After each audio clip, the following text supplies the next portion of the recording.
السلام علیکم۔ سب سے پہلے ہم آپ کو دلچسپ معلومات میں خوش آمدید کہتے ہیں۔ آج کی ویڈیو میں ہم آپ کو قدیم انگریزوں کے بارے میں بتائیں گے جن کے بارے میں تحقیق نے ثابت کیا ہے کہ وہ سانولے رنگ کے تھے۔ دوستو، آج کی ویڈیو کی جانب بڑھنے سے پہلے اگر آپ لوگوں نے ہمارے چینل دلچسپ معلومات کو ابھی تک سبسکرائب نہیں کیا ہے تو یہ سبسکرائب کے لگے بٹن کو کلک ضرور کر دیجئے اور اس کے ساتھ لگے یہ بیل آئیکن کو کلک ضرور کیجئے۔ اس سے ہوگا یہ کہ ہماری اگلی آنے والی تمام ویڈیوز آپ کو فوراً مل جایا کریں گی۔ تو آئیے بڑھتے ہیں آج کی ویڈیو کی جانب۔ ایک جدید ترین سائنسی تحقیق سے معلوم ہوا ہے کہ 10,000 سال قبل ایک برطانوی کی جلد خاصے گہرے رنگ کی تھی۔ لندن کے نیچرل ہسٹری میوزیم اور یونیورسٹی کالج آف لندن کے سائنسدانوں نے 1903 میں دریافت ہونے والے ایک شخص کی باقیات سے ڈی این اے نکال کر اس کا تجزیہ کیا اور پھر اس کی بنیاد پر اس کے چہرے کے نقوش اور رنگت کا تخمینہ لگایا۔ اس سے ظاہر ہوتا ہے کہ یورپی افراد کی سفید رنگت بعد میں وجود میں آئی ہے۔ اس تحقیق سے گزشتہ برفانی دور کے بعد برطانیہ میں آنے والے پہلے انسانوں کے بارے میں قابل قدر معلومات حاصل ہوئی ہیں۔ اس شخص کو چیڈر مین کا نام دیا گیا ہے۔ اس کا ڈھانچہ 115 سال قبل سمرسیٹ کاؤنٹی کے علاقے چیڈر گورج کے ایک غار سے ملا تھا۔ ڈھانچے سے معلوم ہوتا ہے کہ اس شخص کا قد 5.5 فٹ تھا اور مرتے وقت اس کی عمر 20 برس کے قریب تھی۔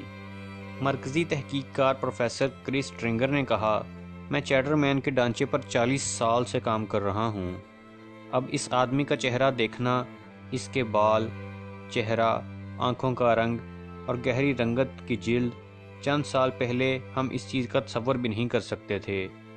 اس شخص کی کھوپڑی پر پائے جانے والے نشانات سے لگتا ہے کہ اس کی موت تشدد سے ہوئی تھی۔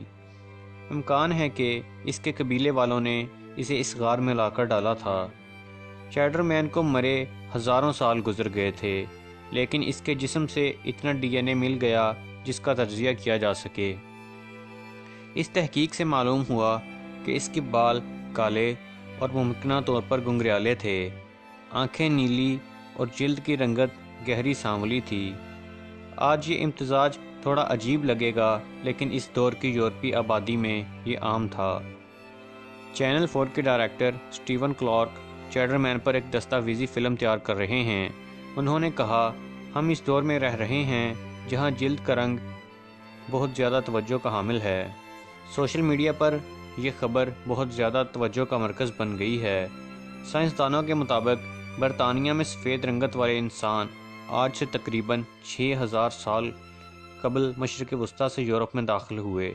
یہ آبادی یورپ میں پہلے سے رہنے والے چیڈر مین جیسے لوگوں کے ساتھ گل مل گئے۔ یہ معلوم نہیں ہے کہ رنگت سفید کیسے ہوئی، لیکن ایک خیال یہ ہے کہ ان لوگوں کی خوراک میں وٹامن ڈی کی کمی تھی، جس کی وجہ سے انہیں سورج کی روشنی کے جلد پر پڑنے سے یہ وٹامن حاصل کرنا پڑا۔ یونیورسٹی کالج لندن کے ماہر جینیات پروفیسر مارک ٹامس کہتے ہیں، اس کے دوسرے عوامل بھی ہو سکتے ہیں، لیکن سائنسدانوں کی اکثریت کا خیال ہے کہ بڑی وجہ یہی رہی ہوگی۔ چیڈر مین کے ڈی این اے سے یہ بھی پتہ چلتا ہے کہ وہ دودھ ہضم کرنے کے قابل نہیں ہوگا۔ بالغ انسانوں میں یہ صلاحیت کانسی کے دور میں پیدا ہوئی۔ چیڈر مین کے دور میں برطانیہ یورپ کے ساتھ خشکی کے ذریعے جڑا ہوا تھا، اس لیے وہاں سے مہاجرین کی کئی لہریں آ کر یہاں آباد ہوتی رہیں۔ خواتین و حضرات، امید کرتا ہوں کہ آپ کو یہ ویڈیو پسند آئی ہوگی۔ اگر ابھی تک آپ لوگوں نے ہمارے چینل دلچسپ معلومات کو سبسکرائب نہیں کیا ہے تو سبسکرائب ضرور کیجئے، ویڈیوز کو لائک، کمنٹ اور شیئر بھی ضرور کیجئے۔ اگلی ویڈیو تک کے لیے خدا حافظ۔